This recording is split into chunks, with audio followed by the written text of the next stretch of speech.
Please do note that RTBs, Pag-ibig MP2, is something that's safer. That it should be also that as you are getting older, the more you should actually transition into these types of assets. Something like the stock market or mutual funds, they're not guaranteed and they have levels of volatility in it.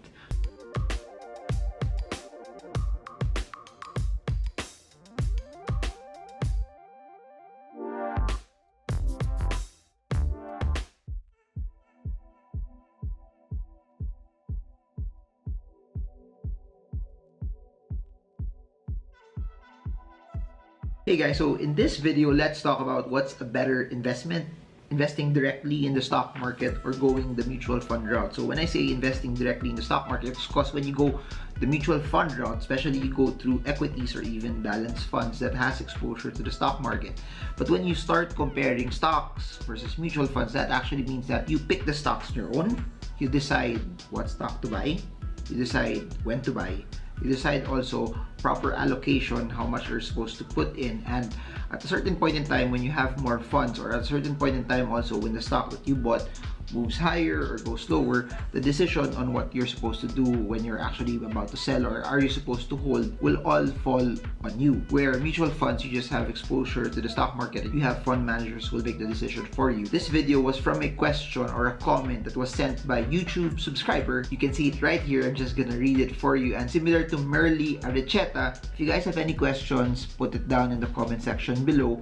And if it's something that's interesting and if it's something that I know will bring value to people as I make videos on it, I'm gonna try to answer it in video form. Let's read Merly Arecheta's question. Sir Marvin, I'm planning to retire from my work a few years from now. I do have some investment from retail treasury bonds that are maturing now, and I invested some of it in MP2. After reading some books about stock market and watching videos about investments, especially your videos, it inspires me to reinvest my RTB money to another method of investment. For a beginner like me, which is better kaya to invest in the stock market or to invest in mutual funds? I hope you can help me decide. Thank you so much. I really enjoy watching your videos. I learned so much from you and I am looking forward to your coming videos. God bless.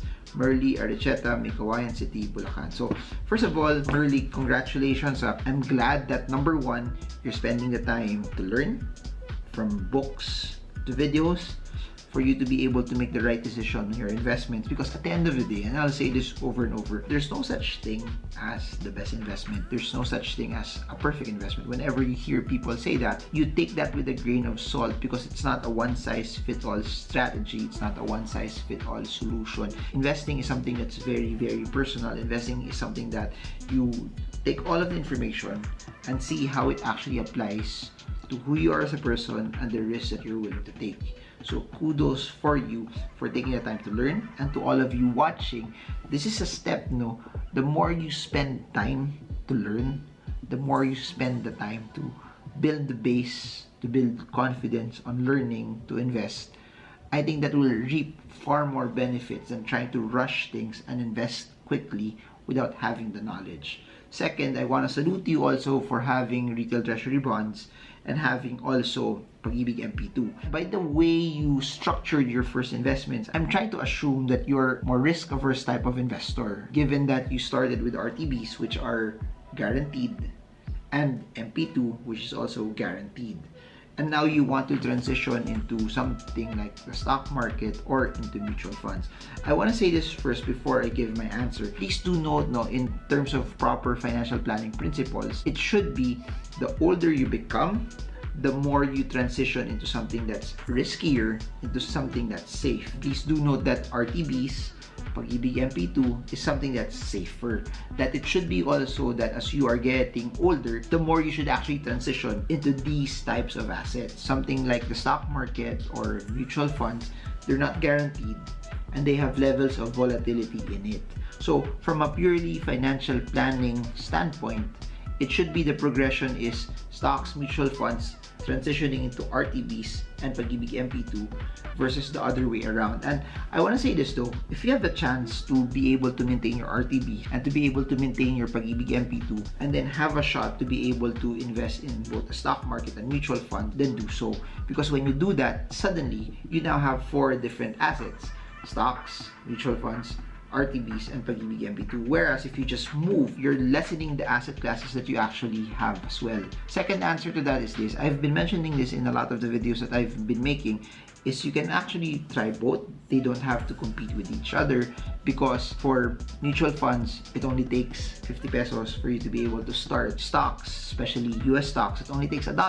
So it's not much, in terms of cost. It's not much also in terms of a barrier to entry, that you can try both without actually hurting you. And that's what I actually suggest first, that instead of just trying to decide based on what you hear off YouTube, based on information also, the best decision that you could ever make is to decide based on actual practitionership and experience. Putting $1, putting 50 pesos, putting 100 pesos, 500 pesos really won't hurt you. But the experience that you will get from it is something that, in my opinion, will allow you to make better decisions later on. Because it's different already when it's theoretical, when you're just trying to learn the ropes, trying to read articles, trying to watch videos, versus you actually trying it, your money on the line, and emotions are involved. So my suggestion, try both. What you feel more comfortable on a year from now, 2 years from now, that's where you put in more, that's where you double down more. Now, just to give you the pros and cons to each, both will give you volatility. It doesn't mean that when you invest in mutual funds, you will be protected from loss, because there will be down moments, especially if you're looking at the Philippine stock market, because there are limited stocks to pick, and majority of the large funds are buying BDO, AC, Ali, SM Prime. And you can either make a decision that, do I let the fund managers buy those 5 stocks, or I decide on buying those stocks on my own, since the composition is almost the same.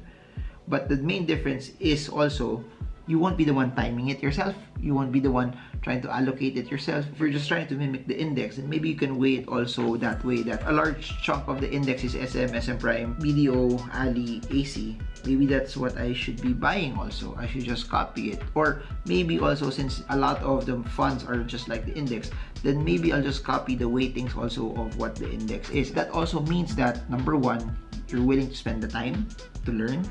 Number two, you're also willing to do the transactions yourself. Versus if you try to do it, say the mutual fund route, either you do it on an automatic transfer type of mechanism, or it's just simply trying to subscribe to be able to be part of the fund.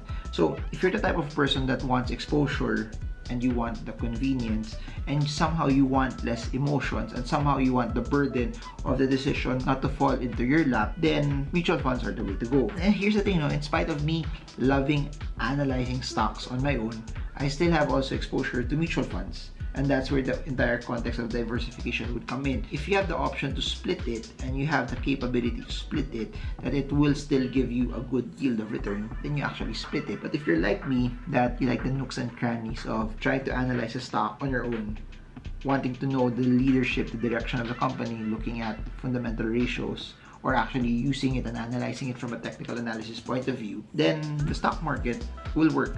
So please do note this also, when I say that you want to spend time learning about the stock market, it doesn't mean that it's gonna take the rest of your day. It doesn't mean that you need to be an expert. It doesn't mean that you'll spend the rest of your Saturday or Sunday, or even your time after work, just studying the stock market. It doesn't have to be that way. At the start, you'll have to spend a lot of time to be able to do your research, to be able to do your due diligence.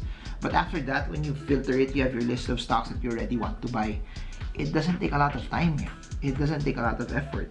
It doesn't take a lot of, if you're buying the same stocks over and over and over again, then probably you can also do cost averaging and just buying the same stocks over and over and over again. Cost averaging will work for mutual funds.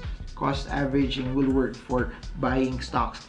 I guess the difference if you're buying direct stocks is you really have to place a preference that you have full conviction on the stock that you're actually buying. You believe, based on the analysis and information and data that you have, that this is something that will be there for the next 10 years, for the next 20 years. And I think that's the biggest advantage of mutual funds, the burden of trying to determine what stocks will be there for the next 10, 20, 30 years, especially if it's not your forte. It gives you that leeway that there are fund managers who are making the decisions for you. But then again, if you just look at it from a purely index standpoint, you can actually just copy and mirror the index and buy those stocks individually. So I guess it will primarily boil down to this. If you want to do the analysis, you can tame your emotions more, that when there are wild swings, because it's so easy to get tempted to panic sell when you're buying individual stocks. Don't get me wrong, you can also sell it when you're buying mutual fund. However, it's easier to panic sell if you have an app, and it's easy to sell it very, very quick. It's easier. If you don't have the ability to tame your emotions when times are good or when times are bad, mutual funds are the way to go.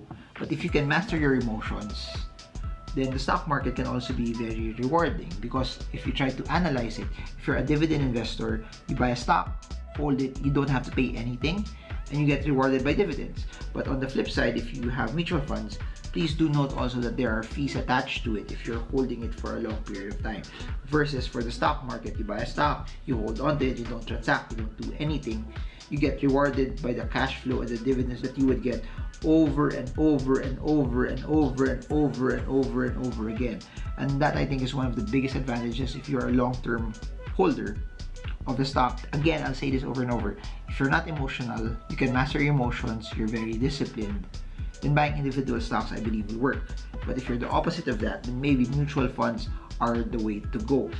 If you don't have time to analyze it, you can just mirror and copy and just buy stocks that are in the index. It doesn't mean that you'll get enormous gains. It doesn't mean that you'll get life-changing gains from stocks that are in the index or getting the index itself, but you'll get the average. You'll get somewhere close to what the market is getting. A lot of the stocks that are in the index, they're more established, they're bigger, and there's a bigger chance also that they'll probably be there for the next 5, 7, 8, 9, 10 years also.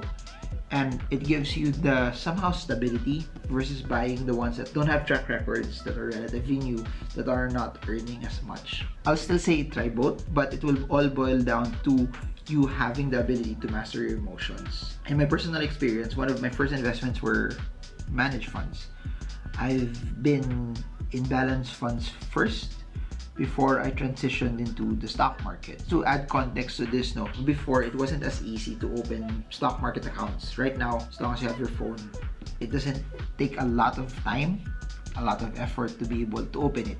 And what's interesting about going directly to the stock market also is that you can buy funds, ETFs, index trackers from a stock market account. It's emotions. If you want lesser analysis, you want more analysis, go to the stock market. Lesser analysis, buy the funds. If you have more time on your hands to be able to build the skill, build the experience, build the knowledge, go the stock market route. But if you just merely want exposure, then go with the mutual fund route. I hope that this was something that was fruitful. I hope that this was something that gave you value. And similar to Merly, if you guys have questions, put them down below. I'll try to make videos to be able to answer your questions. But then again, I'll say this over and over. Mutual funds, stocks, MP2, RTBs, they're all assets. The more of it you have, the better. And if you are not buying a liability or not buying a gadget in favor to you buying that asset, then go for it. I'd rather that you buy that asset because it allows you to build something that will help you grow in the future, that will help you earn for you in the future, than buying other stuff that you don't need, than buying other stuff that will just depreciate in value. So if you can have both, go for it. So I guess that's it for now. I hope you guys got a lot from this. I hope that this was something that was insightful. If you made it up until the end, appreciate it if you could like, share, subscribe, put a comment below because it helps the YouTube algorithm. If you want to know more on investing, personal finance, and the stock market, I've written books, thousands of videos on YouTube, and we have our seminars, of course, that you can actually attend and join. So that's it for now. I hope you guys got a lot from this. I hope this was something that's insightful. Marvingermo. I hope this video helps you trade well, trade strong, trade smart. See you all again soon, and God bless you all.